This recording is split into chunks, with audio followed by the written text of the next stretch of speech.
What's up, Opecast? It's Braden, and today we have a special guest, Brian Owens, who's a minister, a husband, a father, and really the biggest hype man of all creatives. And we can... I like that. We can dive into the music, directing, producing. We could really... You start. Where you want to go? Man, let's go back to... Thanks for having me on, man. Oh, yeah. I appreciate it. Yeah, we've off camera, we've been talking for about a good 15 minutes. And that itself could be a 2-hour It's good, man. segment. It's good. We may even talk about basketball a little. And who's the real GOAT, right?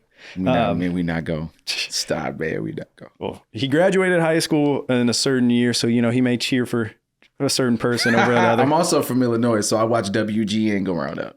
Just so you know.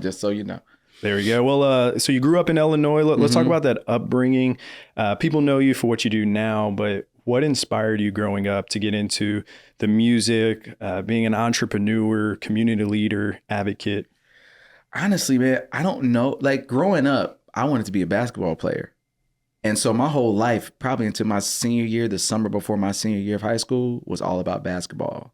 But I grew up singing in church. My dad sings, brother sings, mom sings, singing in singing groups. I was involved with music heavily at school. So music to me was just something that like I knew I could do and I was good at it.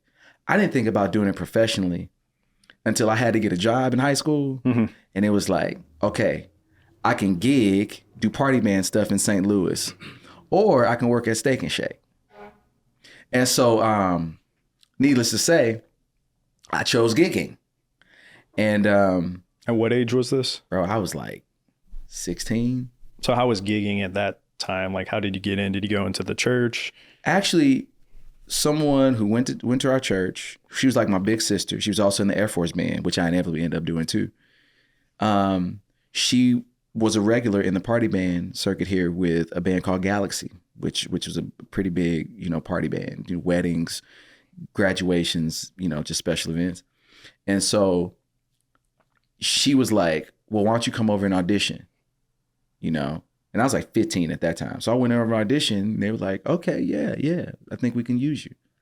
And so that's when I really started thinking about it. And then my junior year, fall league, I got hurt. Okay. Ankle sprain. And you would think that an ankle sprain is not that big of a deal, but any athlete will tell you that ankle sprains suck. Oh, for sure. Because it's not a break. It's, you know what I'm saying? But it feels like. But it feels like one. And like, so I recuperated one and then got into tryouts and then hurt the other one. And so like, it's kind of derailed me mentally in terms of what my game was. I couldn't, like jumping. I was afraid to cut and all that kind of stuff. You're like, coach, I'm good. And you're just hopping. Like, yeah, man. And so it was just like, it was really stressful because I was starting on varsity. And then when that happened, like I couldn't because I was hurt. And then when I came back mentally, I wasn't there. And during that time, and this was like my junior year, during that time, man, music, I started getting more into music. And man, by the time I got to my senior year, I remember sitting down with my coach over that summer. And he was like, well, you have to have a sports PE and all this kind of stuff, but you have too many music classes. And I was like, well, what you want me to do? And he's like, well, you can only play basketball. This is a special time in your life and you have a lot of potential. Man, you can maybe play in college and you only play basketball for a certain amount of time. Like you'll have your rest of your life to do music. I was like, that's a really good point. Facts, yeah. How about I focus on what I could potentially do for the rest of my life? And from that point on, it was music. So growing up during that time playing basketball, because we're basketball guys, we were talking about it. I remember when I was a kid and I would watch Space Jam and then like I would like put my tongue out like I'm Jordan. But then one time I bit my tongue and I never did that again. Growing up in that era, like how was that? Like, because that was the MJ era. So you like, bro, when you saw him do something, you're like, I'm going to do that the next day at practice. It was great, man. And here's the thing, Mike, like as much as people, talked about trying to be like Mike, that was hard. Like you can pattern his, try to do the fade away and, all that kind of stuff. But like, I had looked at more like college players because Grant Hill was playing. It was a really good era, even though people poo-poo it. Like there were no players back then. Like, well, there just wasn't social media. I was like, well, just look at the NBA top 75 all time, and we can talk about that later. Yeah. So yeah, but here's what's interesting. Like, I didn't find myself in terms of my basketball game patterning that much, but musically, you know what I'm saying? It's like Nat Cole. I was really into Harry Connick Jr. because I was really into jazz and Sinatra. And so I started to find myself moving towards those musical aesthetics. Like, I was a kid who couldn't go out on Friday nights because my parents was like, you're not going out. And now I've like really understand why. So I would sit at home and I would watch old black and white Nat King Cole movies, or I listen to Nat King Cole, like actual vinyl albums. And that started to inform just my vocal aesthetic, you know what I'm saying? So like basketball was a thing, you know, I played, I trained in. Music was a thing that like I studied, you know? And so obviously we know which one I ended up doing. I can still shoot though. Are you like, how often do you play right now? I try to shoot like, so at the church where I work in Florissant, we have a gym. So I'll just randomly, you know, go down to my office, shoot for about 5 minutes. You know, my son, I'm involved with his basketball team at school. So I'll go and help out in practice and stuff like that. Now people like going up and running and trying to do football, all that kind of stuff. Now y'all can have that. Yeah. I like my Achilles. I'm not ACL, MCLs, NECLs. I'm trying to keep them intact, man. Have you been invited to like, hey, we're doing a celebrity all-star game. Would you like to be part of it? No, I'm not a celebrity. True, yeah. So I don't get invited. I'm not either. Like, so I don't get invited to those games. That's fine. People are like, Braden, you want to do it? That was my first response. I was like, first, I'm not a celebrity. Second, I'm not trying to get injured. Like, y'all playing half court? Y'all got insurance? I was like, yeah. You're like, if you play half court, I'm down. If you play full court, no sir. Yeah. No sir. So, right. So you knew that music was your path. Yeah. How was it like growing up in St. Louis or in the St. Louis Metro at that time? Like, did you have many opportunities, or did you have to go away to find that opportunity? I think I was kind of sheltered from it because I didn't grow up in Missouri. Like, growing up in Illinois to me was a whole different world. Was your mindset Chicago? I don't know. I think my mindset was never really like, I got to go to LA, I got to go to Chicago, I got to go to New York. And there was something, and I don't know, to this day, I don't know exactly why that was. Like, I'll give you a perfect example. I got into Manhattan School of Music in New York on scholarship and ended up at Millikan University in Decatur. You know what I'm saying? Like, I went and performed at Busch Gardens in Williamsburg for 2 summers in Virginia, where basically that for a lot of people, that was their path to then doing Broadway. A lot of people left there and ended up doing stuff Broadway, New York, you know, national tours of theater productions. I joined the Air Force Band that was back here and came back home.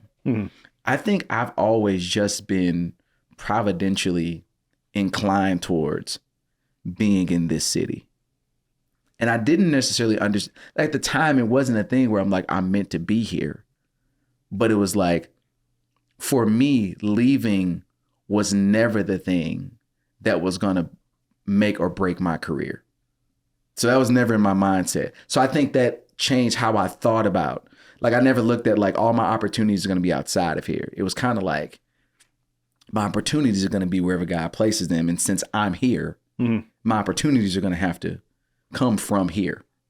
And so over time, that's kind of shown itself to be true, but not in a way that I would have thought in my 20s and in my 30s. So now, being in my early 40s, I'm starting to see, oh, okay, this is why the path that I was on took the direction that it did.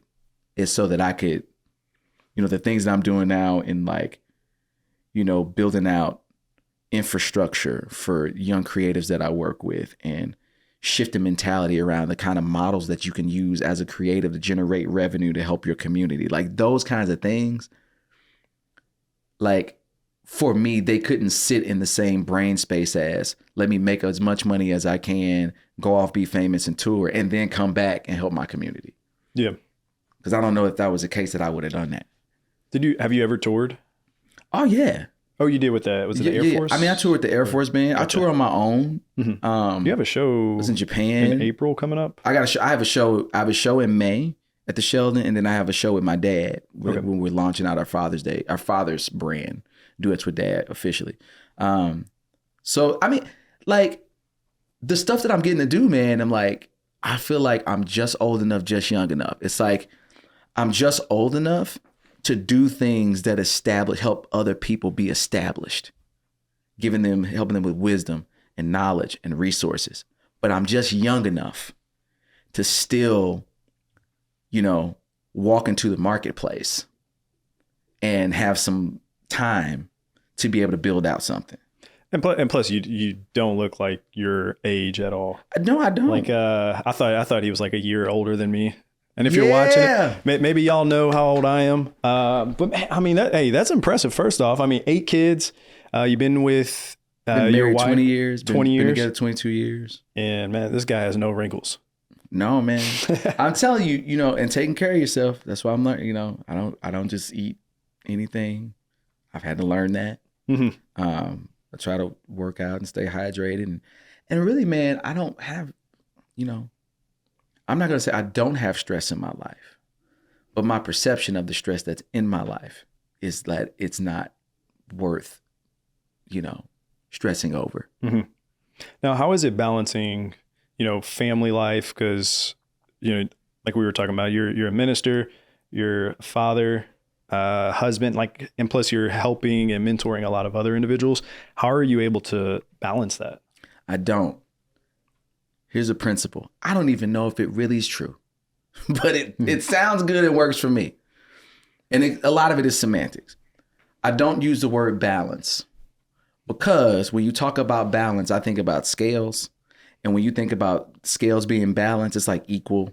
You got to get equal amounts on each side. And life just ain't like that. At least my life is not like that. It's not like, well, if I put equal amount of time for my wife and equal amount of time for my career, it'll balance out. Well, here's the problem. Those things are not equal. My wife is more important than my career. Mm-hmm. I'm not going to give my career equal time that I give my wife. So I don't balance, I prioritize, which for me is balancing the scales. Everything that is important in my life, it don't go on the scale. It balances the scale. You know how when you got to zero out a scale so that what you get a true reading. So for me in my life, the way I get a true reading of the things that I'm actually balancing is I have to prioritize. Prioritize? I said prioritize. That's a new word. Prioritize. Prioritize, right? So for me, it's faith, family, and Ferguson. So it's my faith, it's my family, and it's my community. Being there, being present, whatever that looks like, being there, being present from family, being active in my faith and engaging people around that. Okay, so that's what balances the scales. Now what goes on the scale? Career, mentoring, business, all that kind of stuff. So now it's a lot easier for me because I've already taken the time out to go, here's what I'm not going to do. Here's what I won't have time for. So now I have to say, okay, I have to train up these people to do that. Because I don't have time because I got faith, family, in Ferguson. So I have to train them up. So like on my block, I got, 3-4 of my creatives. They live on my block. They're teaching them how to like build out businesses. We just have this model now where it's like, I build it, you run it. So that's what we're going to do right now. I will build it, show you how I built it, give it to you, you run it. Mm-hmm. That's your hustle. That's your side hustle to your creative space. You know what I'm saying? To the other things that you're trying to do. So like for me, that's kind of how I've come to look at it, is that like I had to prioritize. And now that I've prioritized, putting things on the scale and balancing them now become a much more efficient thing. I literally don't like do a bunch of stuff on my own. It's a team. Yeah. Like I like at my church, I have a core team. In my ecosystem, I have young creators that I'm training up. Like everything around me I've learned is that like I have to have community. I can't do it. You can't do it all by yourself. No. And see, that's when you start talking about like you're losing that balance. Community, like being in community and having community is a priority for my life, not just for my faith and for my sanity, but functionally and practically, I can't do all of the business stuff that I'm engaged in if I don't have that. There's no way. Mm-hmm. And it's taken me it's taken me about 10 years to build that, 5 years to come to that conclusion, and 2 years to actually start executing on it. Well, it's like, I think a lot of creatives don't realize, and obviously you have, but when you just move and navigate as a creator, you're not going to be valued or respected than when you're operating as a business. Because if you're like, hey, I'm a creative, and they're like, okay, hey, here you go, $20 for this thing. And you're like, wait, my camera or my microphone, my studio time was not $20. But when you operate like a business and you explain that value, like, hey, this is why you need us. This is why this partnership's going to work. It's like, they're willing to pay that price. And so I think it's really amazing that you're teaching young creatives the business side, and also like, I'm sure they're helping you on a branch of one of your projects, but also they're learning skills that they'll be able to apply for the next 50 years, whether social media is around or not. Yeah, it's the philosophy, right? We have a thing in our ecosystem where it's like brand identity, sales, and services, right? Every company, individual that puts himself that has those three components to it: brand identity, sales, and services. Your brand identity is really for creatives. It's that thing that you put out into the public, right? In terms of, so for me, my brand identity is I'm a singer. That's that became my brand identity. But sales, but brand identity doesn't always pay you right away, or sometimes never, what you need to generate the kind of revenue for, life. So that's where sales and services come in. Can we talk about streaming? Because sure, we kind of talked about that off camera. Sure. But, people think, oh man, this artist has 1 billion streams, but then they can't sell half the pageant. I can't speak. Here's what I can speak to. I know where I get paid the majority of my revenue from my content, and music is just content. Mm-hmm. Okay. It's not streaming. So, for me, I'm going, trying to like build things out for that. Like, it's a tool. Streaming is a tool, but there are other places that are actually revenue generating. And it's not to say that it's some people I'm sure make good money off of their streaming. If you Taylor Swift, if I'm doing, 1 million streams versus 1 million views on YouTube. What's the difference? Oh, it's a huge difference. It's a huge difference.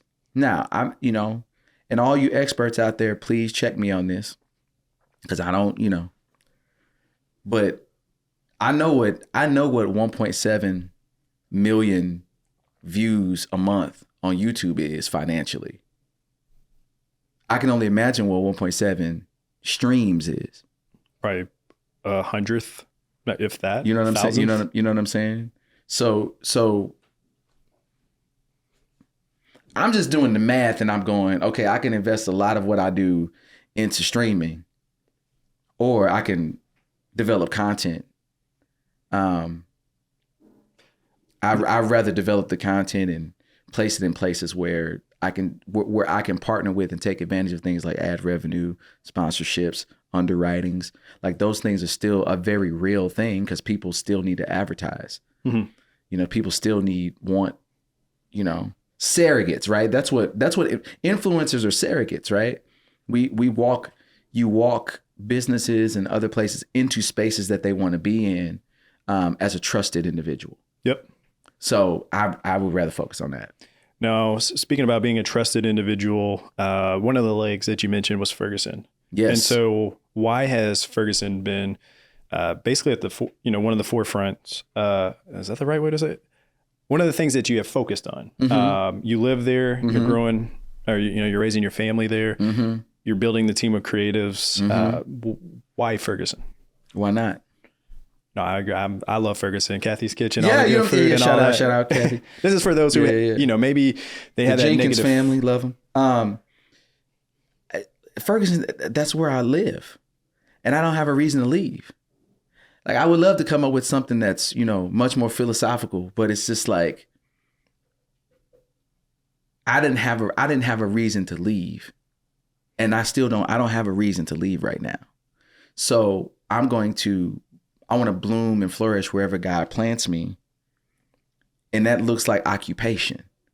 Like I can leave or we can occupy. So instead of leaving my block in 2014, we stayed. And then we ended up moving in the house across the street and renting the house that we were in. And we ended up, my mom bought the house next door, and then my cousin lives there. And so then it's not even something that in my mind at the time I was planning on doing. But as it started to roll itself out, I started to just be like, okay, Lord, I kind of see, you know, what you want me to do. And that's just to be here. And everything else will take care of itself. But the first step is occupation. The first time is I have to be here.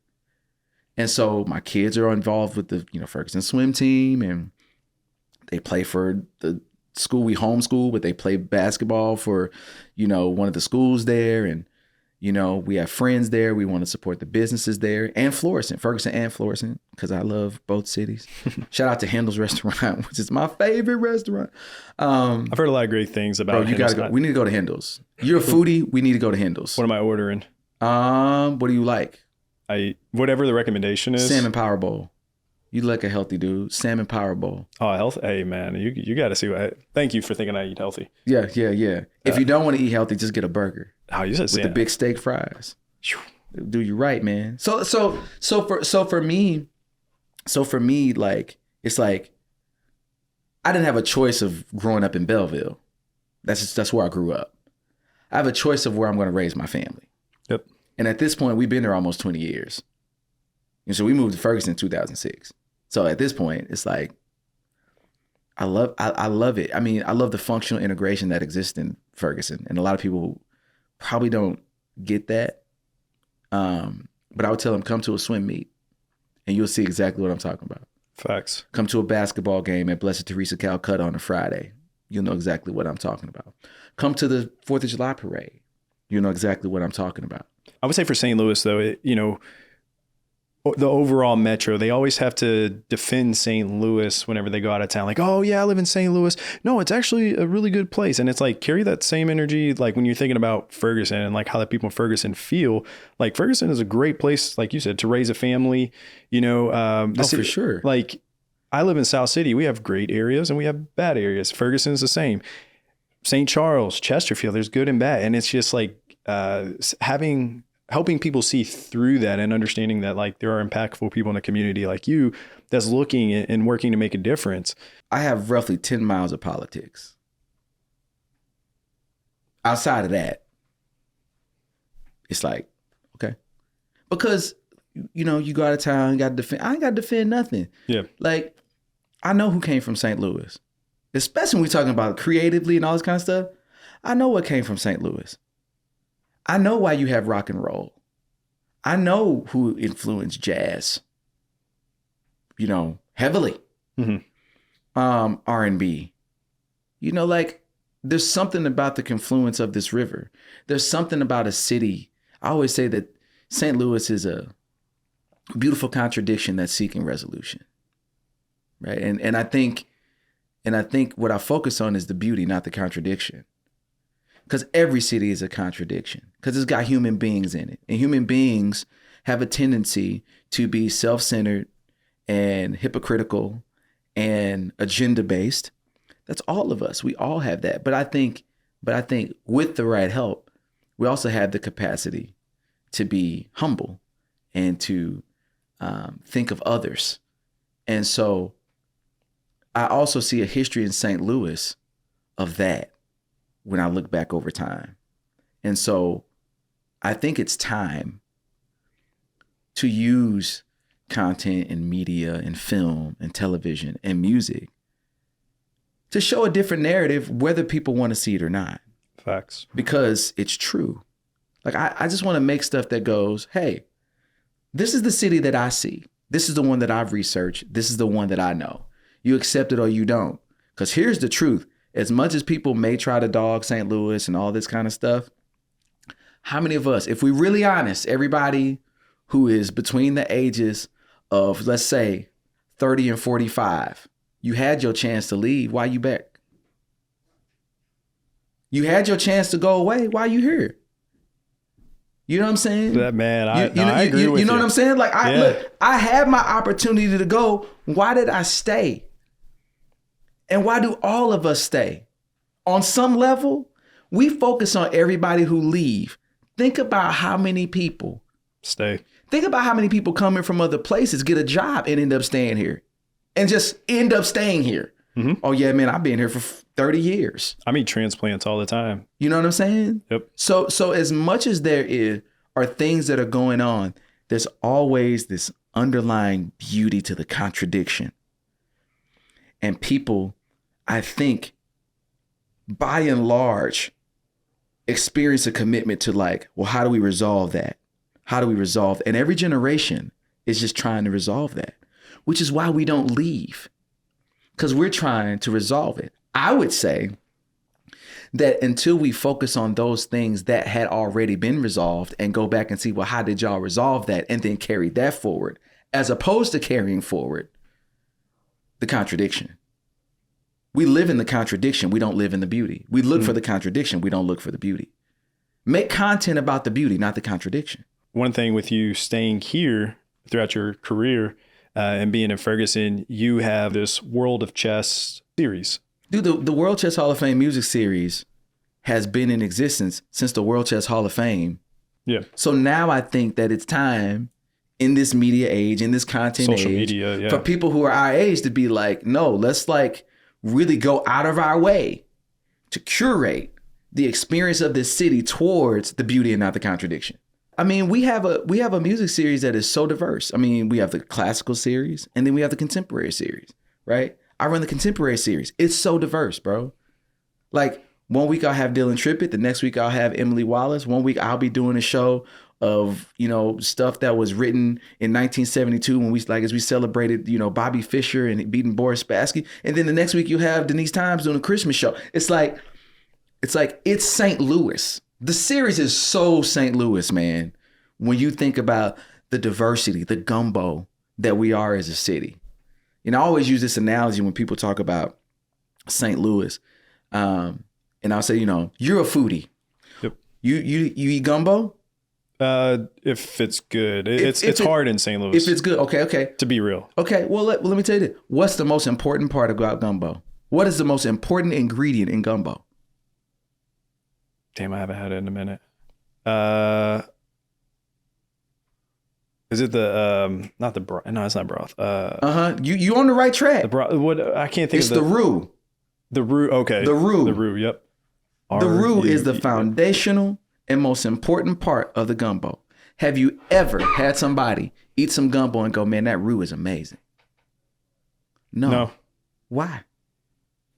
Because the roux goes into the ingredients, thickens, brings together, solidifies the flavor. You don't see the roux. Let the roux be burnt. Ain't nobody eating that. Man, take the roux out. Take the roux out of the gumbo. You don't have gumbo. That's what St. Louis is. We're the roux. Name it. We're the roux. Sports. We're music. We're that thing that goes out and gets into your gumbo, and you be like, man, this gumbo is amazing. And people go, oh, is it the shrimp? Is it the sausage? Is it the way you cook the rice? And nobody's going, nah, it's the roux. And then we took on this mentality of just like, nah, it's the roux. When we need to be going, oh no, it's the roux. You know that roux, that's what's making that gumbo good. We make gumbo. That's what we do. That's what St. Louis does.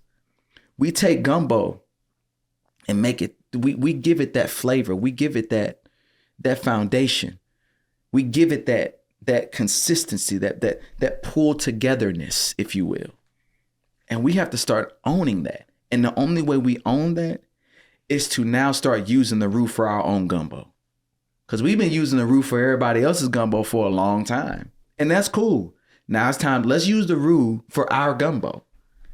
Let's tell our stories. Let's focus on the influence of our musicians as they've gone out and become gumbo.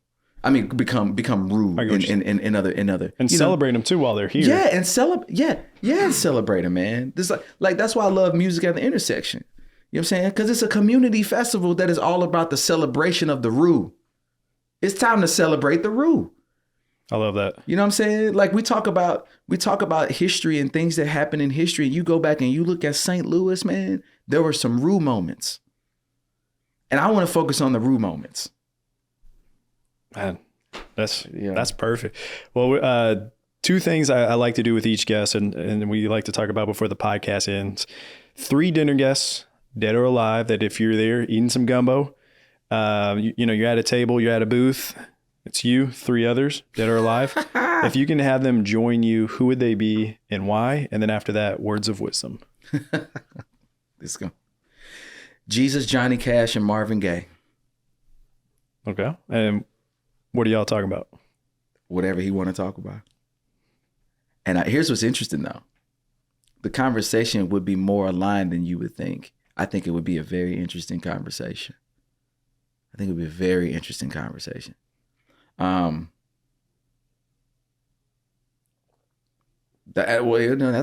word of wisdom, man. Come to the table. Words of wisdom. Come to the table. All of St. Louis, man. Come to the table. Get some Rue. I love that. Now, how can people follow you on your journey and then also the music series? Brian Owens Soul. If you want to follow me, Brian Owens Soul. If you want to follow the amazing music series, and we have some new developments that are going to be coming in a couple months that I'm really excited about, you just go to worldchesshallofame.org and you can check us out there. I'll be blasting stuff out through my Brian Owens Soul, soon to become Brian Owens Soul Presents. So lots of great stuff, man. Lots of great stuff. But I'm just encouraging people, man, plug into the beauty. And all the more plug into the beauty when you see things that are ugly. That's when we need to plug into the beauty even more. You know what I'm saying? And seek it out even more. So, yeah. That's all I got, man. Hey, I appreciate you. I appreciate your time. I've been following you for quite a while. And just sitting here listening to you is very inspiring. I love what you do for the city. And let's keep changing it. I got a song that say that. Yeah, man, hey, you have what, 47,000 at the least Spotify streams a month, and I think that's why I was listening to it at the gym yesterday. Yeah, it's crazy, man. I was burning off that gum. Over 100 million views. It's crazy. I appreciate your time, Brian. All right, man. All right, GOAT.